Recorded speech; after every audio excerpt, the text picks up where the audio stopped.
तर राज्यातील महानगरपालिका निवडणुकीची घोषणा झाल्यानंतर एमआयएमनं महाराष्ट्रातील 29 पैकी 27 महानगरपालिका लढवण्याचा निर्णय घेतलाय. तर महाविकास आघाडीला एमआयएम सोबत आघाडी करण्याची ऑफर दिलेली आहे. दरम्यान महाविकास आघाडीतील एका पक्षांना एमआयएम सोबत आघाडी करण्याची तयारी दर्शवल्याचा गौप्यस्फोट एमआयएमचे प्रदेशाध्यक्ष इम्तियाज जलील यांनी केलाय. ज्या ठिकाणी एमआयएमची 20 ते 30% मतं आहेत, ती मतं भाजप, अजित पवार, एकनाथ शिंदे यांना मिळणार नाहीत. ही मतं ठाकरेंच्या शिवसेनेला मिळतील असा दावा देखील जलील यांनी केलाय. त्यांच्या या वक्तव्यावरती आता ठाकरेंच्या शिवसेनेचे नेते अंबादास दानवेंनी प्रत्युत्तर दिलंय. तर शिंदेंच्या शिवसेनेचे आमदार संजय शिरसाट यांनी याची खिल्ली देखील उडवली आहे. पाहूयात.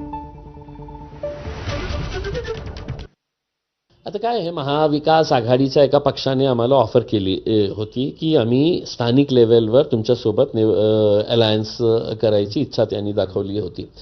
पण काय आहे की जे सीट्स ते मागत होते ते सीट्स आमचे स्ट्रॉंग होल्ड आहे. तिथे आम्ही निवडून येणार म्हणजे येणार, त्याच्यामध्ये काही दुमत नाही आहे. आता तुम्ही त्या सीट्स आम्हाला मागत असेल तर कसल्या प्रकारचे अलायन्स? मी म्हटलं होतं की तुम्हाला करायचंच असेल तर महाराष्ट्र लेवलवर तुम्ही घोषणा करा, तुमच्या नेत्यांना सांगा की महाराष्ट्र लेवलवर आम्ही एमआयएम सोबत युती करायला तयार आहे करके.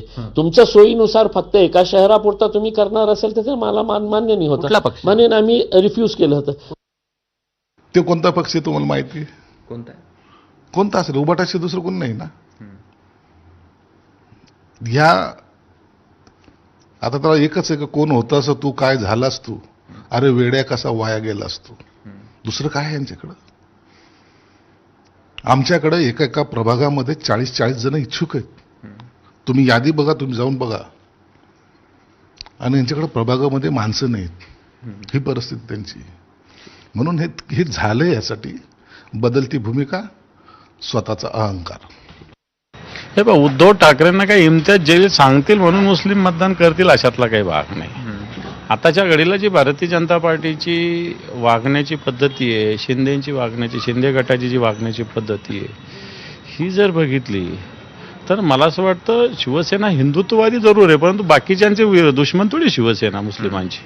आम्ही हिंदुत्ववादी आहोत याचा अभिमान आहे आम्हाला सार्थ, पण आम्ही काय मुस्लिमांचे दुश्मन थोडी आहोत. आणि त्यामुळे मतं तर शिवसेनेलाही पडतात आणि पडतील. पुढची बातमी पाहूयात. भाजपचे माजी खासदार रणजित नाईक निंबाळकर आणि रामराजे